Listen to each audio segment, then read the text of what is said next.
We just helped an Arn listener save more than $800 a month. What would you do with an extra $800 a month? Now, I'm not saying we saved him $800 just one time. I'm saying he's going to save $800 this month, next month, the month after that. And you can do it too if you've got credit card debt, if you've got a second mortgage, or if you're in a 30-year loan. It's not a matter of if we can save you money. It's a matter of how much. Find out how much money you can save right now for free at savewithconrad.com. We routinely help our podcast listeners save $500, $600, $700, even $800 a month. But most importantly, we show them how to get out of debt faster and do it with cheaper monthly payments. Yes, even credit scores in the 500s can be approved. What are you waiting for? Punch it in your phone right now. Savewithconrad.com. It's no cost, no obligation. And if we can't help you save some cash, we won't waste your time. Savewithconrad.com. NMLS number 65084, Equal Housing Lender. Hey, what's up? This is Tony Schiavone. You're listening to Arn, my good buddy Arn, one of the great slapdicks of all time, Arn. And be sure to catch this week's What Happened When each Wednesday on Westwood One.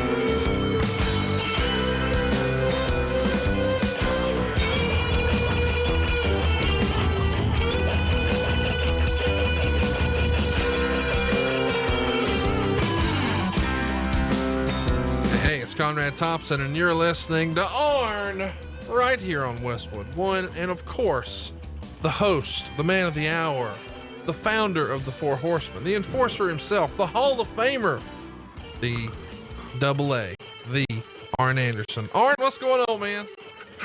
The guy that everyone said would never live to 2020.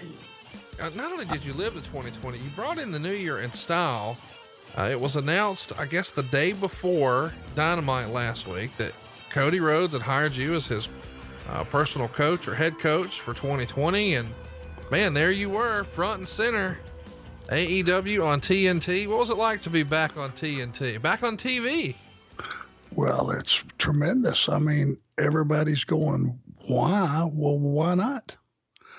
It's, it's given me a chance to have my third career and be a place where I feel like I'm wanted and see a lot of pleasant faces, back from WCW days and WWE days and guys I worked with that were production folks. And to see a room full of people smiling and tickled to death to be there, it was where I should be. If you missed it, go out of your way to check it out. And don't forget to watch AEW Dynamite on TNT if you'd like to see Arn. I assume, since you're his coach, that pretty much any sort of matches, you're going to be ringside for Cody, right? Yes, sir.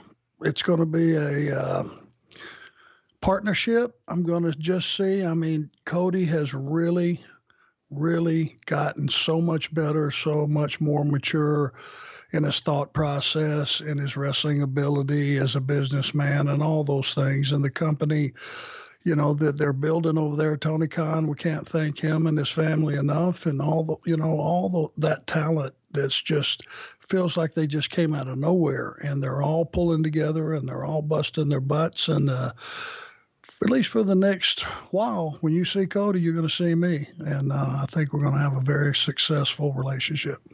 Well, I'm excited to see it. The history with the Andersons and the Rhodes goes back a long time, and maybe an unlikely partnership, but one I was excited to see, both of it rooted in old school. And that's what our show is all about here, old school. And we're going to take you back today and talk about the TV title, which I believe the NWA is bringing back later this month. They've got a pay-per-view coming up, I think on the 24th. And lots of folks are going to be checking that out. I will be as well. I'm a big fan of all wrestling, and the NWA is doing some really cool stuff, bringing back studio wrestling. And one of the other things they're bringing back, the television championship. You had to be pretty excited to hear that somebody was bringing the TV title back, right? And who better than the NWA? Well, yeah, and I'm happy for those guys. You know, they're doing well. It's all a byproduct of, hey, a new era has begun. Times are changing and places are popping up with old concepts as well as new talent, new style, old thought process as far as some of the old things that really worked. And I think one of the old things that really worked is the television title. The whole premise, I think, is a good idea for featuring what we do, and that's wrestle. And we should mention the reason we're covering the television title now is we learned just recently when I was doing my research that all 4 of Arn's television title wins happened in the first week of January. How about that? It's a little weird, huh? Yeah, I would have never dreamed that in 1,000 years. That's one of those things that you just go, huh? Wow, I didn't know that. And I didn't know that, but apparently January was a very good month for me. It still is. I mean, you're back on TV on January 1st. What's going on? Like, I got to hang out with you the first week of January every year for the rest of our lives, because good stuff happens to you then. Yeah, you should be following me around January. I'm going to slip up and win one of them big lotteries. I'm charged for some serious money. Yeah, I'm going to be there to get my tithing, get my 10% too. Hey, let's talk a little bit about the U.S. title, the world title, and the TV title. You know, for years and years, Crockett had all 3. Most famously, you know, the early days of the Horsemen, we would see, you know, Tully with the U.S. title or Lex with the U.S. title, Flair with the world, and you with the TV.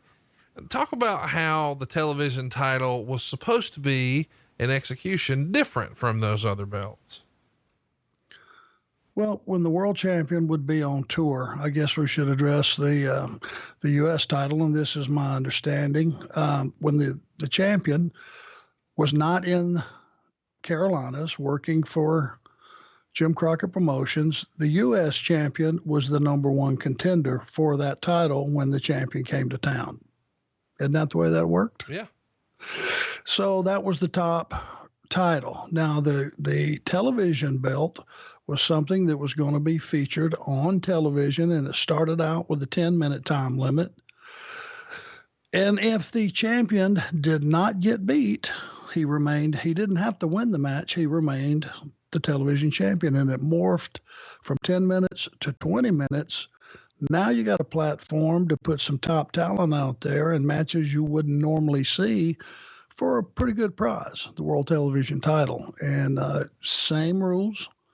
If time ran out, the 20 minutes, and whoever the challenger was had not won the match, here was the little hook in it.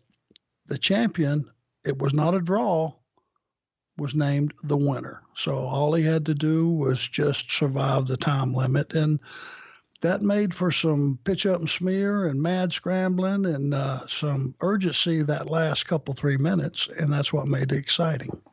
Yeah, I like the psychology being added of the time limit. I thought that was one of the cool things that Cody Rhodes did in one of his early matches with Darby Allin in AEW. They had a time limit draw, and I thought that added sort of a new layer and one we hadn't seen for maybe a little while, but it was pretty regular back in the TV title days. And to your point, the touring world champion, you wouldn't see on TV a lot. But so as a result, these TV matches, your television main events being for the TV world title, carried a lot of weight. And you learned that firsthand on January 4th, 1986. It's a tournament in Greensboro, North Carolina, and you would win your first television title that day, defeating Wahoo McDaniels in the finals, or Wahoo McDaniel rather. At the time, we should mention, you're also half of the NWA National Tag Team Champions with Ole, and the 4 Horsemen are about to get up and running here in a big way. So you're Becky 2 belts before that was a thing, man. A tag champ and a TV champ. That's a hell of a vote of confidence for the promoters to put 2 belts on you, is it not? Well, I tell you what, it was a lot of responsibility, and Ole and I were, we had some pretty rough opponents at the time, and there was a lot of accomplished talent, and the opportunity to go after that TV title sounded awesome, like an awesome opportunity, till I figured out Wahoo McDaniel was the champion. And buddy, if it didn't mean anything, no one told him, because it was the damnedest fight you ever saw trying to get that thing away from him. Talk to me a little bit about Wahoo. I don't know that wrestling fans know enough about Wahoo, but to say that Ric Flair is a big Wahoo fan is an understatement. And I bet you feel similar. I just respect the man. You know, before you ever get to the performer, he was just all man. I mean, if you wanted to go fishing, Wahoo would take you fishing, and he had all the right gear. He had all the right bait. He had all the right fishing holes. He was, if you wanted to go hunting, you know, whether it be deer hunting or it was pheasant hunting or quail hunting or probably bear hunting, who knows? He had all the gear. Wahoo was a man's man. You know, there's a legendary story that Wahoo ran 30 miles on a $100 bet when he was in college or just got out of college or something. That's ridiculous. That's more than a marathon.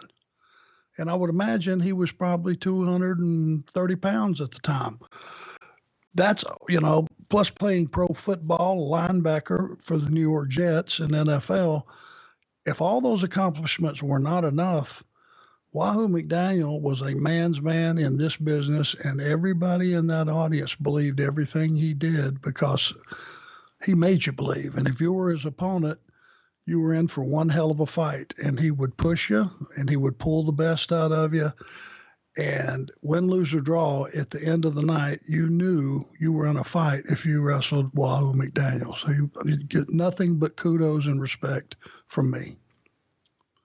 Rick has said that Wahoo's drinking was legendary too, where he'd knock out a fifth of Crown Royal like nothing. On the rocks, straight up. Buddy, yeah, I mean, I always saw him with what appeared to be a full bottle at the beginning, and very rarely was it not empty at the end. And just on the rocks, and that was straight up. And man, he would get to laughing, and he was so loud and so funny. He was just fun to be around. Of course, you're working with all the top talent during this title reign. Dusty, Ron Garvin, Manny Fernandez, Magnum, Sam Houston, Don Kernoodle, Jimmy Valiant, everybody in the territory. You're also in the Crockett Cup in '86. This time you're with Tully. You're going to lose in the second round of the Fantastics. Ultimately, you wind up losing your television title on September 9th, 1986 in Columbia, South Carolina. And who better to lose it to after 248 days than the American Dream, Dusty Rhodes. It's kind of fun to think about now that you're his son's coach, but he beat you to end your first television title reign. What was it like working with Dusty here in '86? Well, he was such a huge star, and he was so over. He was so charismatic. Just going after my championship elevated me. And the fact that he beat me elevated me.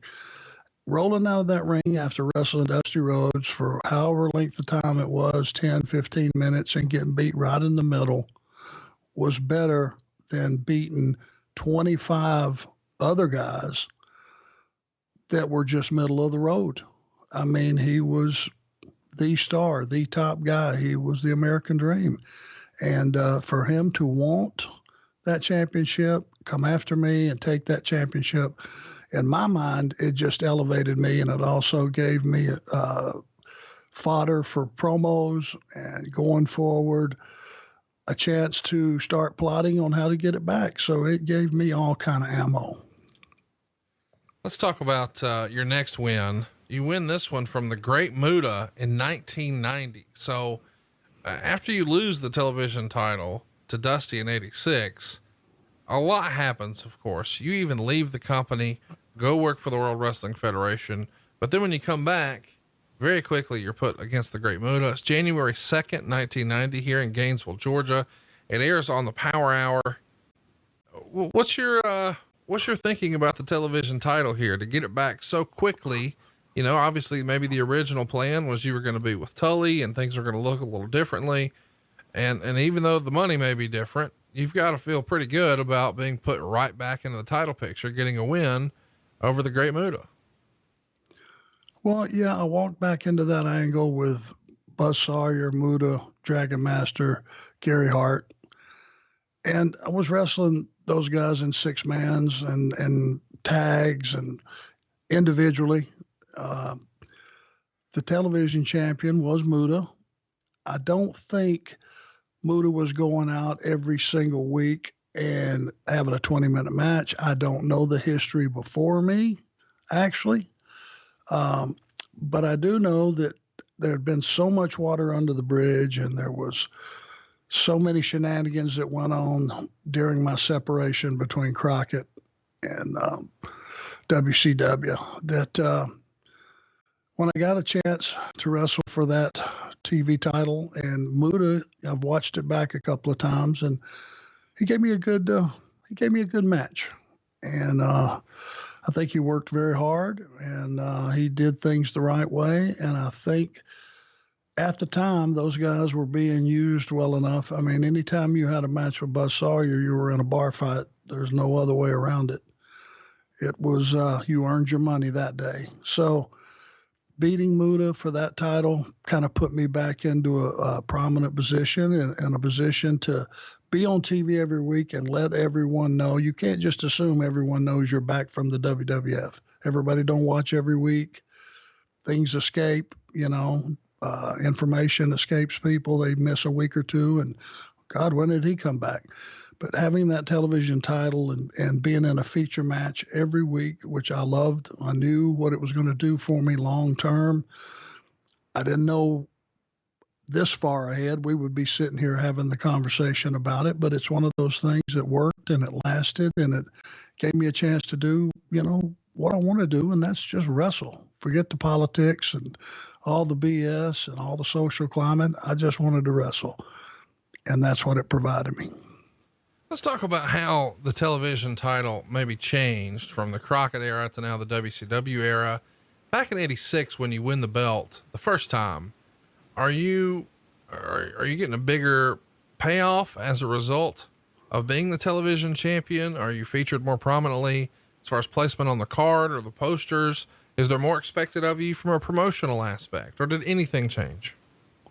No, I think it helps your positioning, and back in the day, it was where you were positioned on the card, how much you made. And there was also those underlying situations of where was I 2 weeks ago? What were my contributions? Okay, now I'm on third from the last, let's just say. Does the reaction, does it match how much the house was up week to week? From a couple of weeks ago. Now you're in the next to last match.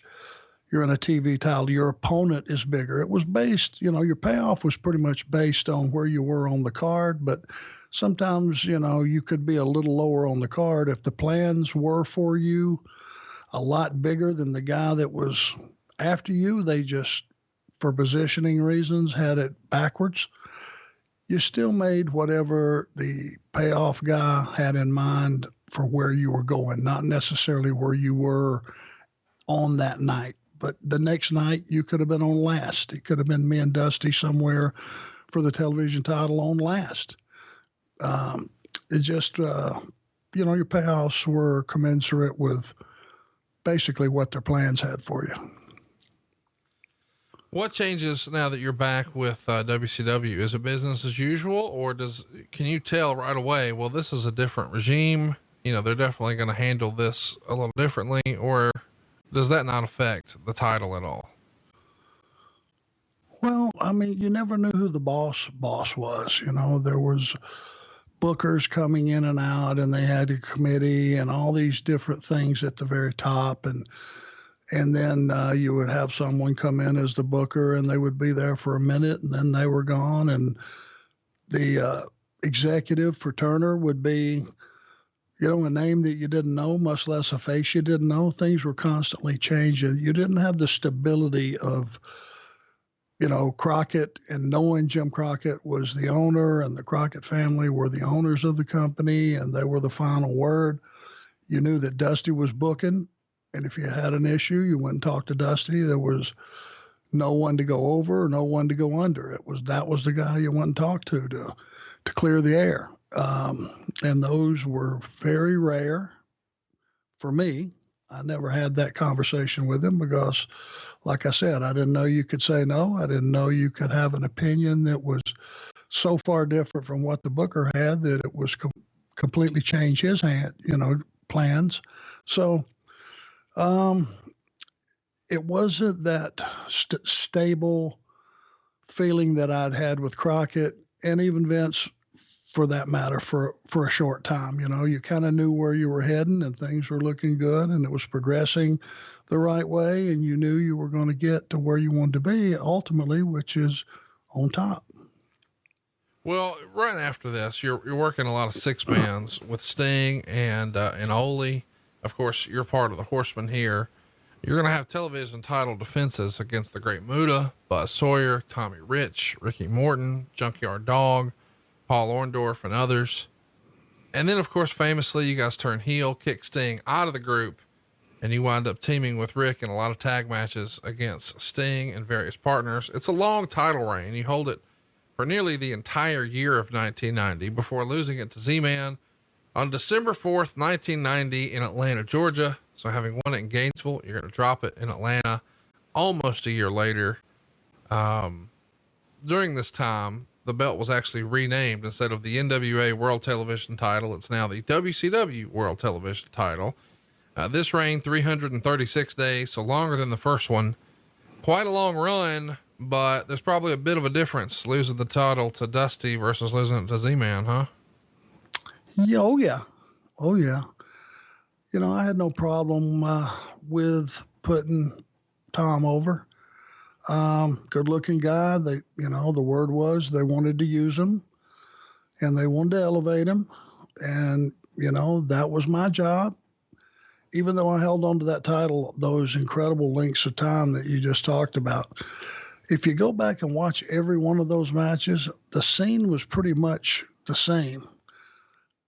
I spent most of that 20 minutes making that guy look like he was going to win any second. Right. And when the time ran out, you had elevated a guy, even though he didn't win, he didn't lose, and he came so close to winning.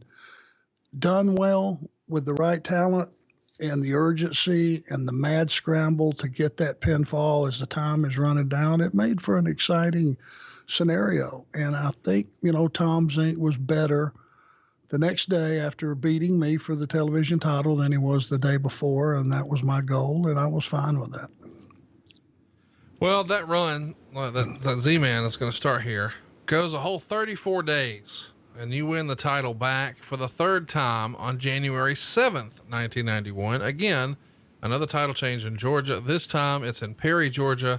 This one winds up airing on Worldwide Wrestling at the time. A 34-day run, and then we're just back to usual Arn and the TV title. This is a little unique at the time. You guys weren't flip-flopping belts the way they would a generation later, but it probably served its purpose. You proved that Tom Zink was a real player, right? Well, I tried to.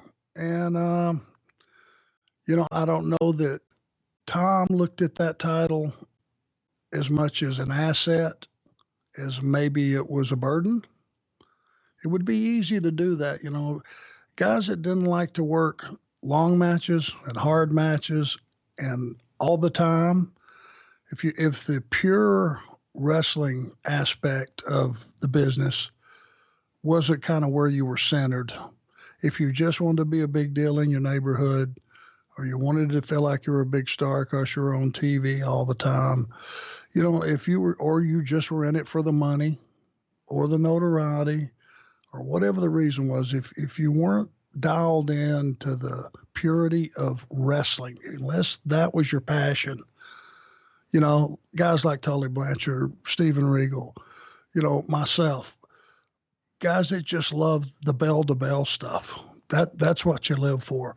I don't know that Tom was one of those guys, and that's all well and good because it was a hard job being the television champion, but man, was it rewarding. Without question. Let's keep it going here and talk about this run. It's going to be quite the run, 132 days along the way. You're going to still be working mostly tags and six mans, usually teaming with Barry Windham. You guys were pretty routinely challenging Doom for the world tag team titles, but Super Brawl 1 is quite the showdown. It's you and your best friend, Bobby Eaton, May 19th, 1991, St. Petersburg, Florida. And Bobby Eaton gets a singles title. We haven't talked about this, but I would assume it would be your great honor to help Bobby Eaton get a singles title, because this was a prime spot for Bobby, especially in this era, was it not? Yes, it was. And before we get to that, we were jumping on Doom quite frequently. What were we thinking? Answer, we weren't. Those guys beat Barry Windham and myself half to death on a nightly basis, and there wasn't a whole lot we could do about it. Okay, moving ahead to Bobby Eaton. No one deserved a singles push and all the accolades that you can give him. Any amount of money would not have been commensurate with what Bobby Eaton was worth. And I would say, and I have said on many times, Bobby Eaton was in that top 5 performers of all time. Now, you could take the other 4 and change the order. Bobby could have been number 5. He could have been number 1. Who knows? He was just that good. And he was one of those guys that loved to work and didn't mind working hard and giving you 20 minutes or 30 minutes or whatever was necessary. And I was honored to lay right there in the middle and him drop that leg off the top. 1, 2, 3. I wouldn't have been any happier doing it for anybody that was perceived a bigger star in the business. Bobby Eaton and I went out and tore the joint down, if I do say so myself, because the single-mindedness was he was trying to make me and I was trying to make him. And at the end of the day, the thing that got over was the match. And you had a new champion right in the middle. No hocus pocus, no BS. Bobby deserved that. I wish I could have only done more. It's a big deal because Bobby has historically been known as a tag wrestler. I know once upon a time back in like 81, he won the television title in the Georgia Championship Wrestling territory, but realistically on a big stage, this is his first and only singles title, and him being your buddy and one of your favorite opponents, probably a really big deal. Around this same time, we should mention that you guys are having Bobby dabble in a little singles competition. And he even wrestles Ric Flair in a 2 out of 3 falls match for the world title on a Clash of the Champions. But for whatever reason, they never really went with him as a single star. Do you think it was his lack of a promo that kept him from doing that? I mean, and if so, why can't they just put a manager with him or just let Corny do it? Because he's enough talker for the locker room, right? Oh yeah. If you would have had Cornette do the talking, that would have been great. There's always been this stigma of if a guy can't talk up to whoever's expectations are calling the shots at the time, but unless a guy is a top flight promo guy, it's hard to use him at the very top, and it holds a lot of guys back performance wise. Bobby was not great on the stick. Bobby was tremendous in the ring, and but I think it was just a very common, almost a rule of thumb. If a guy couldn't talk, you were kind of pigeonholed on how far you could use him up the card. Him and Rick, I can only imagine, was as good as anything that's ever been on TV. Yeah. Go out of your way to watch some of these matches. I'm going to recommend that you watch the Super Brawl 1 match. If you're going to watch one match that we're going to talk about today, go out of your way to watch that. Bobby Eaton, Arn Anderson, May 19th, 1991. Let's keep it moving here. I guess we should mention Bobby winds up losing that title to a newcomer to WCW that somebody somewhere has high hopes for. It's a fella named Steve Austin. So I guess you could say that worked out. You're going to win your 4th and final television title in 1995. So we fast forward a few years. This time he beat Johnny B. Bad once again in Atlanta. And the match would wind up airing on the Main Event TV show. What's your memories of taking the belt off Johnny B. Bad?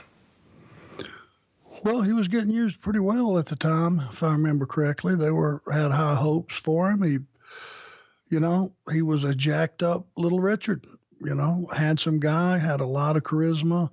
He took the time to really get himself in incredible shape. Guy was ripped. He was tanned. His gear was incredible. He spent a lot of money on his costuming. I mean, he did everything that you should do properly to present yourself as a package that anyone would want working for their company. And, and the guy worked hard, and he was learning the business. He hadn't been in that long. Back in the day, you would always say it took you about 4 years to get the business. And that's working 300 days a year, to get the business down to where you could go out and have a match with anybody, overcome any adversity, or, the old cliche was have a match with a broomstick. Right. The guy was good. He sold good. He had all the things that you would want. And for me, it was a big win. I looked at it as being a big win. I did everything I could do to make him as good as he could possibly be, and so that I beat the best opponent that I could. I think at the time you were probably trying to help him out with some in-ring stuff, but he might could have helped you out back then a little bit with some manscaping. But these days you don't need the help, because support for this show comes from Manscaped, who is the best in men's below the belt grooming. In case you've been living under a rock, Manscaped offers precision engineered tools for your family jewels. And it's 2020. So you know what that means. New year, new me, new balls. Listen up. Hairy bushes are so 2019. If you're going to pick any New Year's resolution this year, let it be to take better care of your junk. Manscaped is making it easy with their grooming products. In fact, some of our friends, mutual friends, me and you have had some horror stories this last year when they were trying to do a little grooming. A friend of ours accidentally snagged his nuts on a razor. He thought it was his Lawnmower 2.0. He picked up his face razor instead, and wham, it looked like an episode of CSI in his bathroom when he was all said and done. Not a good way to look here. Now, first of all, kudos to him for having a second trimmer. You definitely need a different one for your face than you do on your balls. That's just nasty. But had he used the Lawnmower 2.0, there would have been no way he could have nicked or snagged his nuts, because they have proprietary skin safe technology. And the Lawnmower 2.0 in your bathroom means that manscaping accidents are finally a thing of the past. Manscaped also has the Crop Preserver. And I know what you're thinking. What in the world is that? Well, it's anti-chafing ball deodorant and moisturizer. Now hear me out. You already put deodorant on your armpits. Why not put deodorant on the smelliest part of your body? But don't take my word for it. Try it right now and get 20% off plus free shipping when you use the promo code ARN, A-R-N, at manscaped.com. Start the new year off the right way and start by using the best tools for the job. Your balls will thank you. One more time, 20% off plus free shipping with the code ARN, A-R-N, at manscaped.com. That's 20% off with free shipping at manscaped.com. You just use that promo code ARN. What do you think, Arn? Do you think Johnny B. Bad could have shown you a thing or two about a thing or two? Well, I'm more worried about our buddy that damn near cut his nuts off himself on purpose. Yeah, it was not a good look. I got a frantic call afterwards, and then they realized what happened, that they used the wrong trimmer, because it had never happened before. So he was starting to feel confident, but he was just, not paying attention, picked up the wrong trimmer. Bad day. That's why I use Manscaped. It's safe. It's been tried, proven, everything you can do as far as dry runs. And the reality of the matter is, folks, bad as I hate to say it, it is, if you're not looking good, somebody's going to tell you about it. And if it's the somebody you're bedding down with at night, you better listen. I heard now the rumor and innuendo is that you're getting so good at this at your house. You're doing little designs down there. Like, is it true that you've got the four fingers down there too? Well, I mean, I was drawing mountain scenes and all kind of stuff, flowing rivers going through Montana, all kind of stuff going on down there. It's like, once you know you're safe, it's like having a bicycle with training wheels. You're not going to wreck. You're not going to fall off. Just go ahead and enjoy the ride. I never imagined that we would be talking about Arn Anderson's below the belt grooming and basically describing it like a Bob Ross painting with happy little trees down there.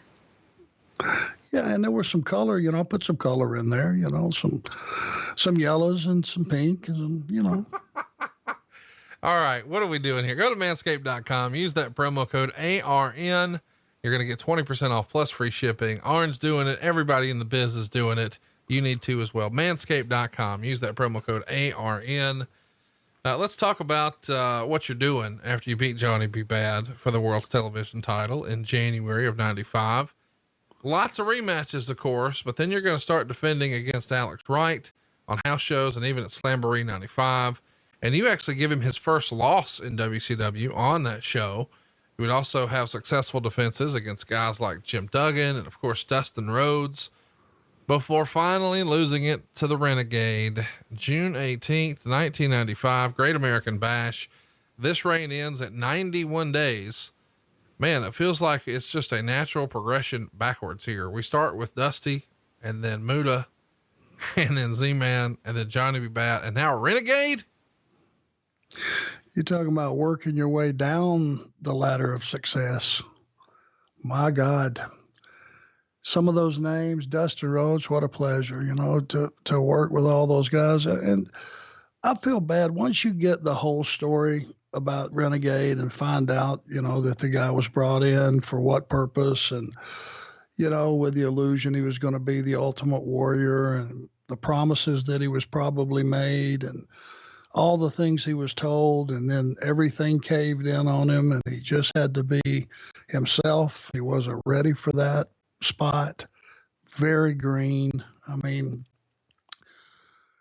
it was really just a cavalcade of misdirections and stumble steps and just a bad idea, I think. And I never held anything against the guy. I mean, we were all green at one time, but everybody can't do this. And that's the reality of it. And even fewer that can do it, there's very few that can do it really well. And when you come in with those expectations and it starts out, that's Ultimate Warrior behind that screen. And then it's not, and it's like, okay, let's look at what the guy's got. And he's not in a position to impress anybody because he just didn't have enough time in. I don't know if he had aptitude or the right attitude to be in the business because he wasn't there long enough. And I was willing to do whatever they wanted to do. My only hook in the whole thing was I didn't want to take 15 minutes to do it because it was possible to have ran everybody out of every seat, not only in that arena, probably in that entire town, because that was going to stink. I knew it was going to stink. And it was all said and done, it stunk. Yeah, it's a shame because ultimately Renegade's no longer with us, and I know he couldn't have been happy with the way all of this went down either. It's almost an unwinnable position, but the rumor and innuendo at the time is Steve Austin had just flat refused to put Renegade over. Do you remember hearing that? Never heard that. And that was, conversations that usually were kept on the QT. Talk to me a little bit about, and I've never thought about this before, I guess, but the guy behind the character Renegade, did you ever have any conversations with him? I mean, how was he perceived in the locker room? I mean, we've talked a lot about how he was maybe not the best wrestler in the world, but pretty nice guy. I mean, did you have any sort of dealings with him in real life? Of course, we're talking about Richard Wilson, the guy behind the character. I don't remember the guy being a bad guy or anything, or or having a lot of attitude. When I tried to talk to him and, we're talking wrestling talk and stuff that we just take for granted. I just remember very, very vividly him having this look, of the deer in the headlights. He didn't know what I just said than the man in the moon. And I was trying to break it down and let him know what I felt we could do, what we shouldn't do, and all these things. And he just had this blank stare on his face. And I could just tell. You could drop me off on the steps of IBN and say, Arn, they're waiting on you to go run the company. Well, I could walk in the front door just fine. I could probably sit down and greet everybody and make everybody think, well, this guy's confident. He must know what he's doing, But the reality is, I couldn't no more even stay in that room over 30 minutes before somebody would sniff it out and run me out because I'm just not qualified to do that. It didn't take long for me to figure out he just wasn't qualified. And it's back to that, guys that train and go through camps and wrestle around and for sometimes months, sometimes years, and they never, the difference is they never get it. They're allowed a lot of opportunities to get it, and they just don't because it's a very complex business. And it's one to do well. You've almost got to be, it's almost like God-given ability because there's so many things that go into being a top shelf performer. There's just very few people can do it. And I just don't think he was cut out for the business. Well, we're cut out to put a t-shirt on you. Go to arnshirts.com if you haven't already. We're adding a new one, Arn, that's not out yet, but by the time this airs, I'm sure it will be. You're going to love it. It says, forget cheese, #add bacon. I bet you'll co-sign that one. Yeah, you dumped all over my Whataburger gimmick. Yeah, my God, I got to stand up for him. Kidding me? I got a lot of shit about that on social media. People really, really agree with you and hate that I like In-N-Out better. I guess that makes me a Twitter heel today because Whataburger sucks, man. I don't get it. Whataburger will never suck. Rewind that shit. Well, that In-N-Out burger that they just toss in one way, it's one way or the highway. You can't even ask for nothing extra, correct?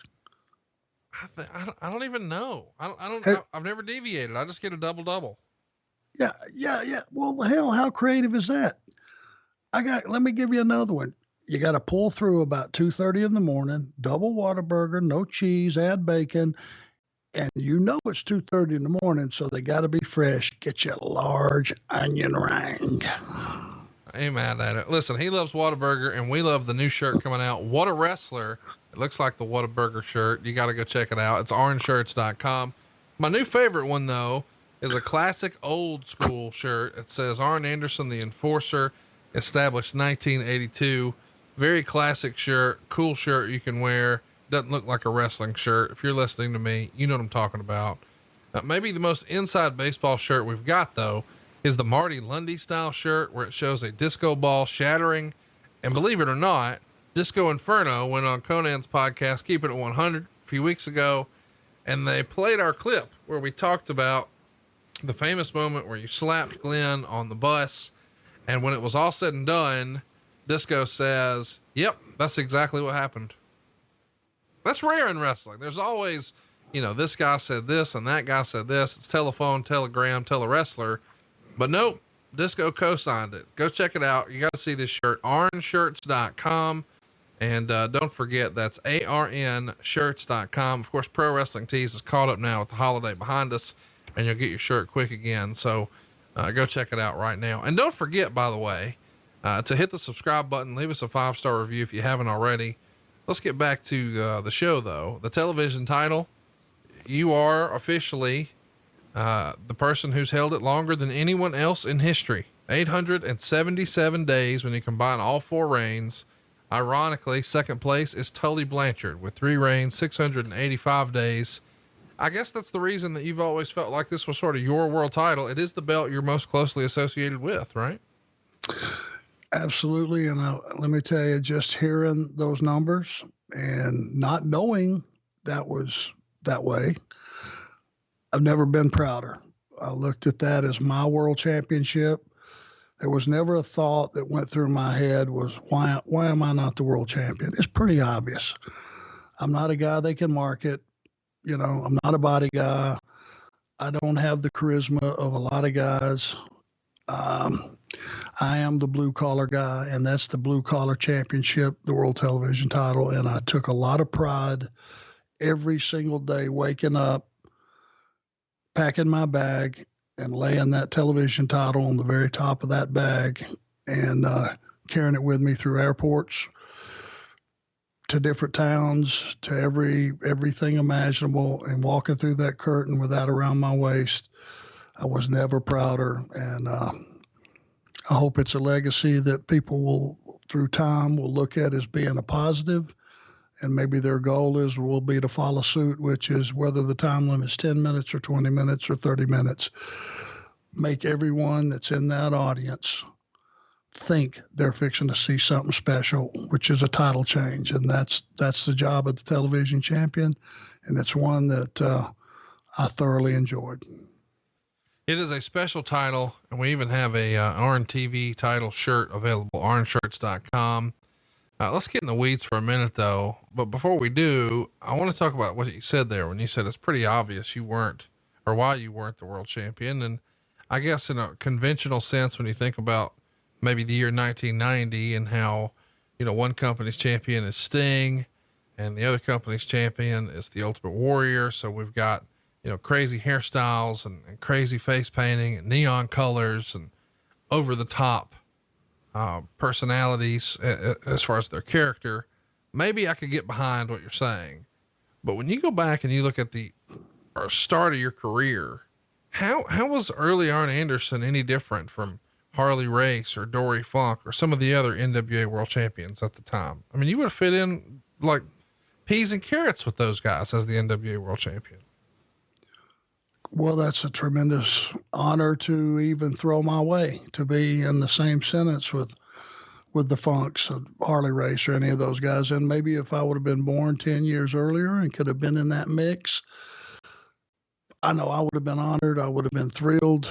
God, could I have learned from those guys, because that kind of style, that grind it out and go 20 and 30 and 40 minutes and sometimes an hour and keep the audience on the edge of their seats. That's my kind of stuff. Like I said before, I've never thrown a drop kick.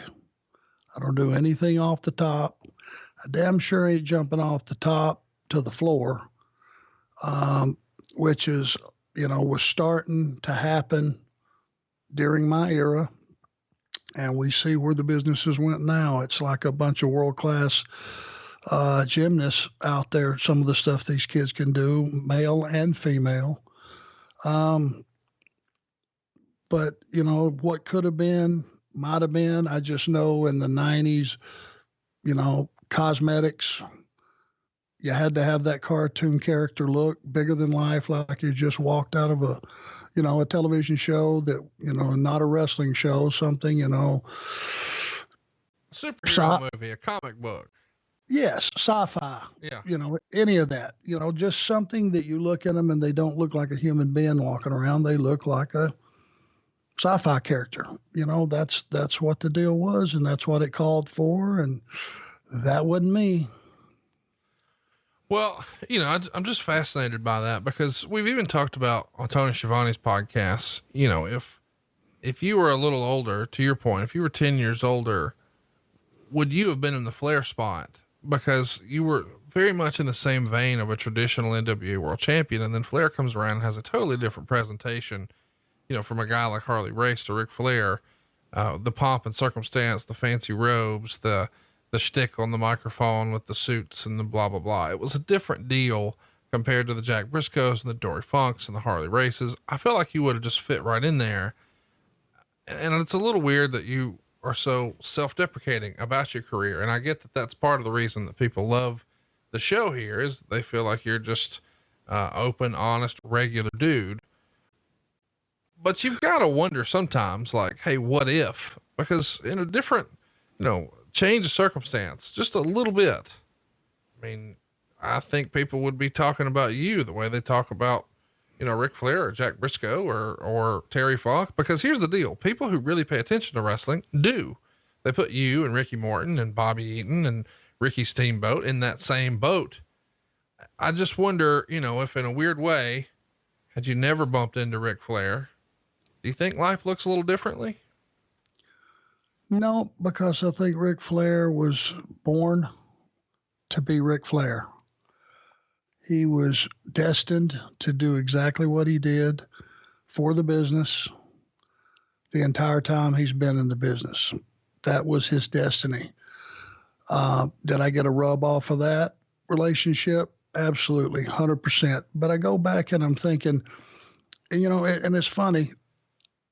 I think I am, for whatever reason this is, I think I'm more popular now with the wrestling fans than when I wrestled. And I don't know if through the network and YouTube and all these things, they go back and they watch these matches, but they watch them with a different eye than they watched when maybe they were 8 years old or 15 years old or 17 years old or 21 years old.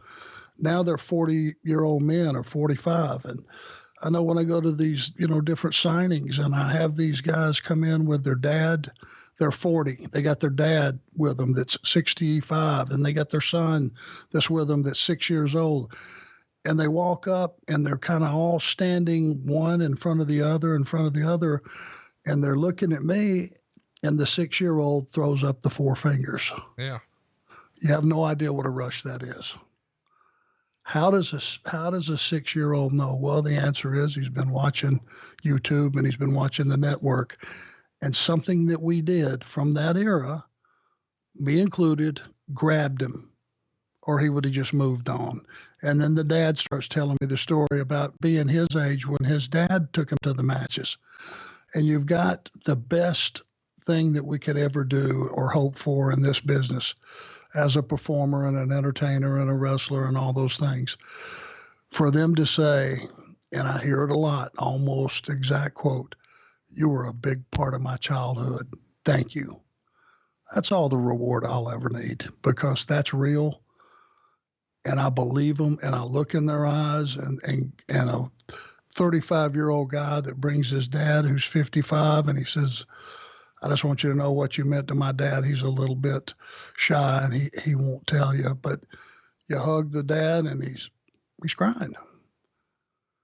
That to me was better than being the world champion. It was better than making millions and millions and tens of millions of dollars. It means that you did something permanent, something lasting, and something that mattered. You did what you set out to do, and that's go and entertain our audience to a level that not only do they remember you, they feel more in tune with you now than they even did back in the day. And that's the only way I can put it, because that's who I was. I don't think you're going to have, had I been back in the day and been wrestling Dory Jr. or Terry Funk or Dory Funk or Jack Briscoe, I don't think you're going to have women buying tickets to see that matchup.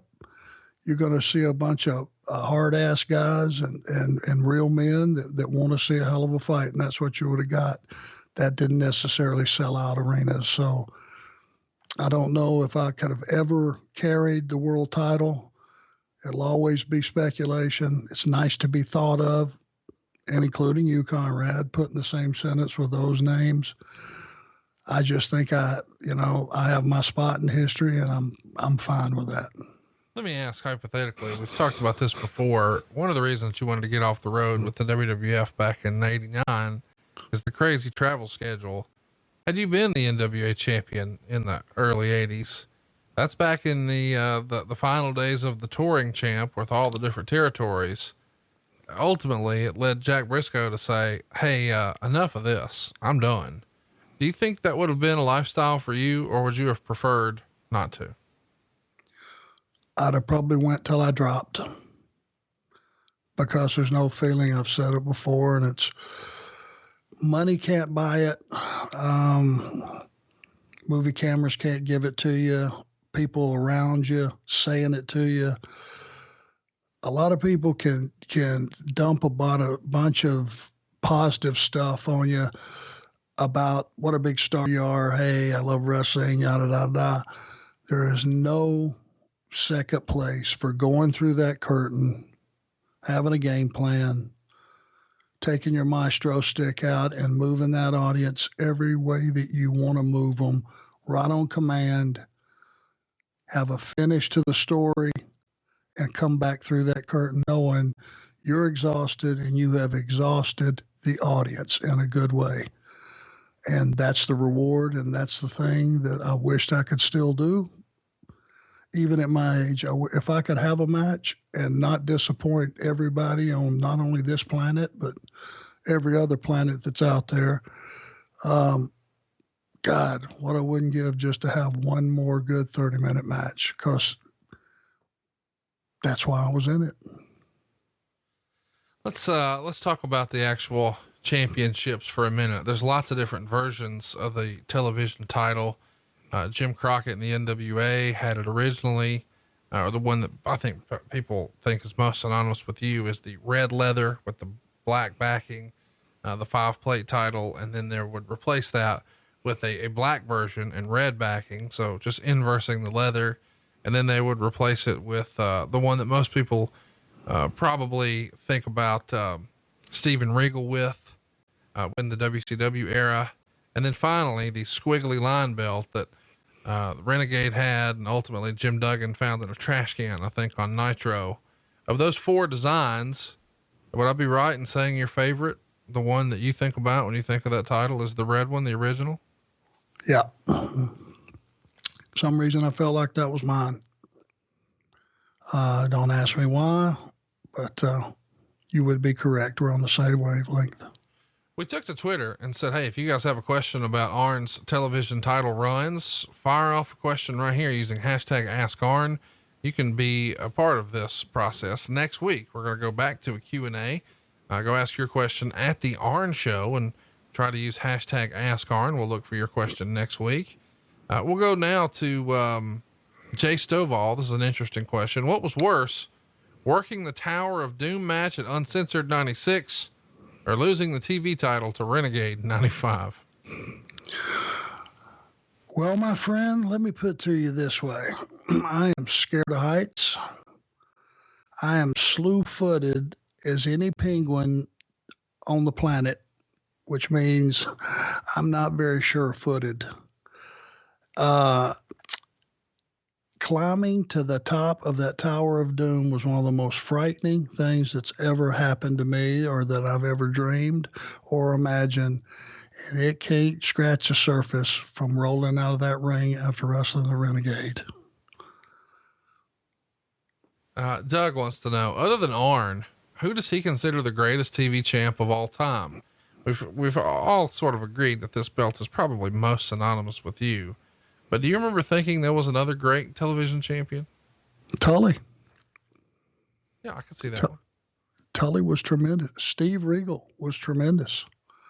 All same mindset. You gotta look at those 3 guys. I think what those 3 guys enjoyed doing more than anything, if you ask Steve Regal, performing, just going out and just tearing it up. And when there's a prize like the TV title, it just makes it even more fun. It's interesting to think about everybody who's held that one. I for some reason, I sort of think of the WCW television title differently than I do the WWF. But when I think of the NWA, I certainly think of you and Sting and Muta and Tully. But when I think about the WCW one, I think more probably of guys like Steve Regal, than anybody else. And maybe even, guys like Booker T, because Booker T had, a hell of a run in the late 90s with it. Yep. There's things that I can't remember, right now that like you just said. I'm sure Booker T was a great television champion because, again, he was a guy that liked to perform. He liked to go get it. There were guys that I'm sure that they wanted to put that title on and did put it on with the idea that it would elevate them, and they looked at it as a burden. There are those guys because, a lot of times you didn't feel like wrestling 20 minutes, and that thing actually, and I don't remember what point in time, but it actually went from 20 minutes to 30 minutes on a given angle with a guy. A guy couldn't beat you in 20 minutes, and next week he couldn't beat you in 20 minutes, and it got extended to 30 minutes. Well, surely I can beat this guy in 30 minutes. And, you had a whole building angle right there that was just a snowball rolling down the hill that didn't take any brilliance to come up with or book, or all you had to do was write it down, and it was took care of itself. Following up about the Booker T thing, there was a great series of matches. Actually, Sharon Shabazz wrote this one in. Was Arn the agent for the Benoit Booker T Best of 7 series? I think that went down in 98, and they made the television title matter again, perhaps for the last time in 1998. Great question. Were you the agent for those? I'm not. Back in those days, the talent took care of their matches. I might have been there in some capacity as far as giving them specifics. Here's how much time. Here's when you're on. Here's where you are in the standings. But those guys kept up with that because it was a big deal to them. I remember very clearly both guys were enjoying themselves. They were enjoying working with each other. They were able to bring the best out in each other, and they were tearing the joint down every night. In those 7 matches, I never got tired of seeing any one match. That's for sure.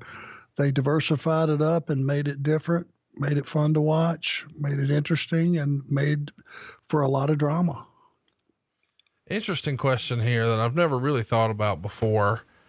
Joe Hunt writes in, did the airlines ever give you a "we lost your luggage" scare when you traveled with the title? No, it wasn't a scare. They've lost them a couple times.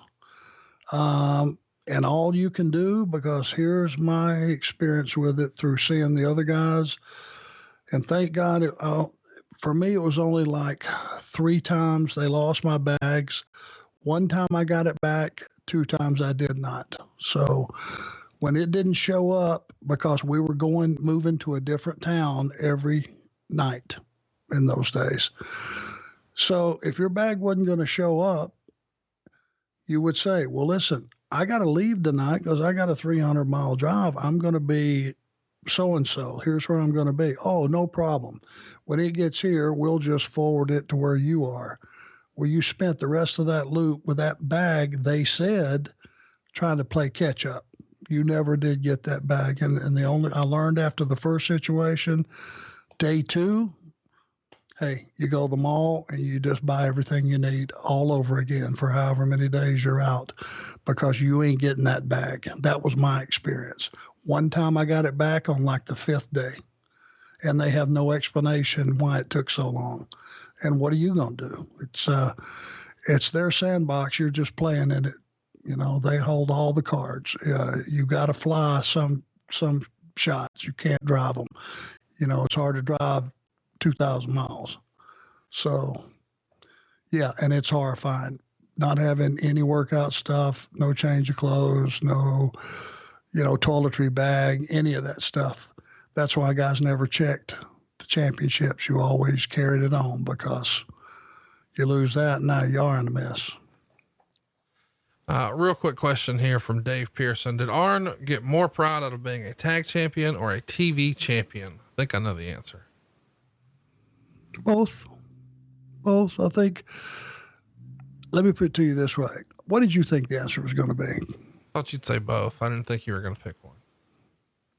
Well, God, you are smart. Well, I'm just saying, you're like the classiest dude that's ever done a podcast here. There's no way you're going to say, oh, I liked when I was the champ, fuck my tag guys, but you also don't want to disrespect the belt we've just done a whole show on. So it's not Arn Anderson's style to pick right there. You know what's scary though, is it's true. Because I love tag matches. We've said before, I went on record as saying, with the right champions, the right heel tag champions, and 2 good, they don't even have to be partners, 2 really hot baby faces that for the story is for that night, they're going to combine forces, and probably it would be very easy for either one of them to beat either one of the heels. But as a team, the heels are the better team, and you let that play out over about 30 or 40 minutes. And the fact that they are partners and they just look at each other and know what the other one is thinking, and that's the difference of being able to get out of there with the titles and the skin of their teeth. That's the story, and that's where the heat is. Nothing on the card can follow that, not even a world title match, in my humble opinion. And man, is it fun to be part of it. One last question here. King of Tech Deals wants to know, do you know if the WWE ever considered having a television championship? You were there in the back for a lot of years. Did it ever come up? No, because it would have been considered them doing it as a copycat of some other company, which they always wanted to come across as being the leader in everything. I think they would have looked down on that, the television title. Well, we hope you don't look down on this episode. Next week, we'll be back with hashtag Ask Arn Anything. If you want to ask a question and get your name on the show here, just follow us on Twitter at The Arn Show. And stay tuned. On the 21st, we'll be back at you with Royal Rumble 2015. On the 28th, another Q&A episode, hashtag Ask Arn Anything. And we'll just run through February while we're at it. Super Brawl 2 is coming your way February 4th. Another Q&A on the 11th. Elimination Chamber 2018 is coming your way on February 17th. And then on February 24th is hashtag Ask Arn Anything again. Lots of fun stuff on tap.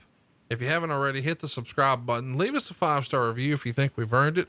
Check out the shirts over at arnshirts.com and try to support our sponsors. We appreciate you listening this week and every week right here on Westwood One. Of course, it's Arn.